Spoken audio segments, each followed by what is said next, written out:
আসসালামু আলাইকুম প্রিয় ভাই ও বোনেরা, আশা করি আপনারা সকল ভালো আছেন। আমি ভালো আছি আলহামদুলিল্লাহ। আজ আমি আপনারা দেখাইমু 2.5 গজ কাপড় দিয়া 44 ইঞ্চি বডি এবং 41 ইঞ্চি লম্বা কিভাবে একটা কামিজ কাটিং করা যায়। আমি কাপড়টারে বালা করে বাইজ কুলিয়া আর মাপ অনুযায়ী ওই সাইডে থেকে কাপড়টা রাখিয়া ওলা বালা করে আর দি ফুসিয়া নিয়ে জ্বালা ভিতরে কোনো বাইজ টাইজ থাকে না, তো ওর লাগে নিয়ে নিছি বালা করে ফুসিয়া সুন্দর করে নিছি যেন খাটার সময় কোনো কোথাও খুঁজ না থাকে। এখন আমি কিন্তু সেলাই লাগে 1/2 ইঞ্চি পরিমাণ কাপড় আলাদা করে নিছি গিয়ার এর নিচে থাকি আমি লাম্বার মাপটা নিব। তো সেলাই লাগে 1/2 ইঞ্চি পরিমাণ আলাদা করি এখন আমি লাম্বা নিছি। এখন আমি এর লম্বা নিমু 41 ইঞ্চি। তো আমার কাপড় অনুযায়ী 41 ইঞ্চি হয়েছে, ওই 41 ইঞ্চি লম্বা আরও 1 ইঞ্চি পরিমাণ বাড়তি নিমু আমি সেলাই লাগে, মানে মুড়াইয়া যে উল্টাইয়া মারতাম এর লাগে আমি আরও 1 ইঞ্চি নিমু। নিয়া ইনো চোখ দি দাগটা লম্বা করে দিয়া নিব। দেওয়ার পরে গর্দনার মাপ নিব। ও ফিটর মাপ গর্দনার মাপ শোল্ডারের মাপটা হইল গিয়ে আমি 7.5 ইঞ্চি নিছি, যেহেতু 44 ইঞ্চি বডি এর লাগি এদিকে 7.5 ইঞ্চি নিলাম। আর আমি এখান থেকে নিয়ে নিলাম বগলের মাপ নিলাম 6.5 ইঞ্চি। আর ও অনুযায়ী ইটা বইয়া আমি দাগ দিয়া আর ও বলে একটা রাউন্ড করে নিলাম, কিন্তু খাঁচার সুবিধার লাগে ওলা নিয়ে নিলাম।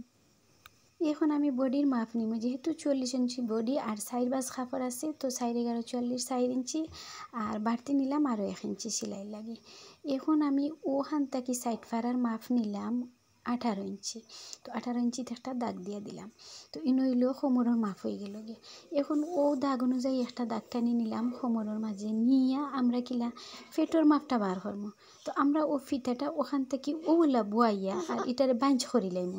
বাইঞ্চ করিলে আমরা ফেটোর মাপ ওগুলা বাইঞ্চ করিলে আমরা ফেটোর মাপটা পাইলিমু। ও মাঝামাঝি জায়গাতে একটা টান দিলাম, ও জায়গাত যেমন ফেটোর মাপটা নিমু। ফেটোর মাপটা নিচ্ছি আমি 40 ইঞ্চি, তো 10 ইঞ্চিতে একটা দাগ দিমু আর একটা দিমু বাড়ার লাগি আর 1 ইঞ্চি পরিমাণ বাড়তি কাপড় আমি নিলাম। তো নিয়ে দাগটা নিয়ে নিলাম গিয়া। তো এখন আমি কোমরের মাপ নিমু 10.5 ইঞ্চি, যেহেতু 42 ইঞ্চি আর 1/2 ইঞ্চি আরও বাড়াইয়া নিলাম। নিয়ে ও অনুযায়ী আমি শেপটা হাত দিয়ে দিলাম। আর দিয়া এখন আমি নিচের গেরের মাপ নিব। আমি কোমর নিছি যেহেতু 10.5 ইঞ্চি, এখানেও নিমু 10.5 ইঞ্চি। আরও 3 থেকে 4 ইঞ্চি কাপড় আমরা বাড়তি নিমু, তো বাড়াইয়া মানে গেরটা একটু বাড়ানি লাগে। ও অনুযায়ী আমি আরও 3 ইঞ্চি ও সাইডে একটা দাগ দিয়ে দিলাম, মোট 2টা দাগ হইল। তো এখন আমি ও দাগটাও হাত দিয়া টানিয়ে নিলাম কি সুন্দর করে। নিয়ে এখন আমি গলার মাপ নিব। গলায় নিলাম 2.5 ইঞ্চি, এদিকে নিলাম আমি 2.5 ইঞ্চি, 2.5 ইঞ্চিতে একটা দাগ দিলাম। আর নিচে দিয়ে নিব আমি পিছন গলা নিব 5 ইঞ্চি আর সামনা গলা দিব 6 ইঞ্চি। তো আপনারা ইচ্ছা অনুযায়ী যে যত ইঞ্চি দিতে পারবেন, 5 ইঞ্চি 4 ইঞ্চি 3 ইঞ্চি এইভাবে দিতে পারবা। তো আমি এখন চোখ দিয়ে ওলা দাগটা টানিয়ে আর গুলহরি নিব।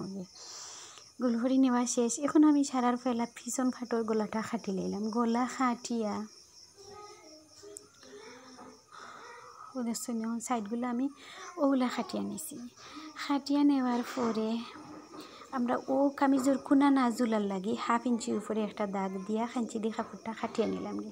নিয়ে এখন আমি পিছন পাটটা হরাইয়া নিয়া সামনা পাটটা যেহেতু 6 ইঞ্চি নিছি, ও দাগ অনুযায়ী আমি খাটিয়ে নিয়ে গিয়া। তো সামনা পাটটা খাটিয়ে নিলাম গিয়া।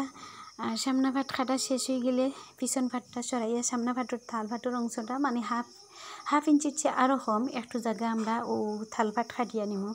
জেলা আমরা কামিজের বডি থাকি নিমু সামনা পাটের ওলা আতর ও সামনা পাট থেকে আমরা খাটিয়ে নিব থাল পাট। এখন আমি যে কাপড় খাটিয়ে বাইর হয়েছে ওটা থেকে আমি আত বাইর করবো। আতর উপরে দিয়েও জয়েন্ট হইব আর বগলে দিয়েও জয়েন্ট হইব।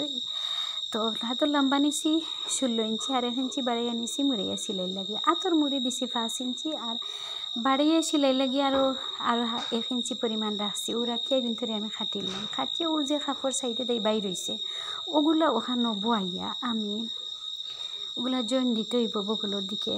যেহেতু 2.5 গজ কাপড় দিয়ে 44 ইঞ্চি বডি 41 ইঞ্চি লম্বা এত বড় একটা কামিজ কাটিং করছি। কামিজের পিছন ফাটা নিয়ে ওলা ফিতা দিয়ে আপনার মাফি লিবা, মাফিয়া দেওয়া কতখান লম্বা হয়েছে এখানে মোট 11 ইঞ্চি, কারণ বডি হয়েছে 10 ইঞ্চি আর 1 ইঞ্চি বাড়তি। তো কাপড়টা ওলা বুয়াইয়া আমরা ফিতাটা ও মুড়ি বাই দিয়ে 3 ইঞ্চি উপরে একটা দাগ দিলাম। দাগ দিয়া ফিতাটারে ওগুলা মাফিয়া আমরা বুয়াইয়া দেখবো 10 ও দিলাম আমরা 10 ইঞ্চি আর ও যে বাড়তি 1 ইঞ্চি ওখানে নিয়ে নিলাম। নিয়ে দাগটা নিয়ে নিলাম নিয়া এখন আমি চোখ দিয়ে ওলা রাউন্ডটা টানি নিলাম গে নিয়া ও দাগ অনুযায়ী আমরা খাটিলিম খাটিয়ে ও দেখো হাতের মাপ অনুযায়ী ওলা খাঞ্চি দিয়ে খাটিয়ে সমান করে নিছি নিয়ে এখন আমি কামিজ বাইয়ে দেখার কামিজের পিছনের ফুটি গলার ফুটি এবং সামনের গলার ফুটি ও যে টুকরা কাপড় রয়েছে ও গুন দিয়ে আমি দিলাম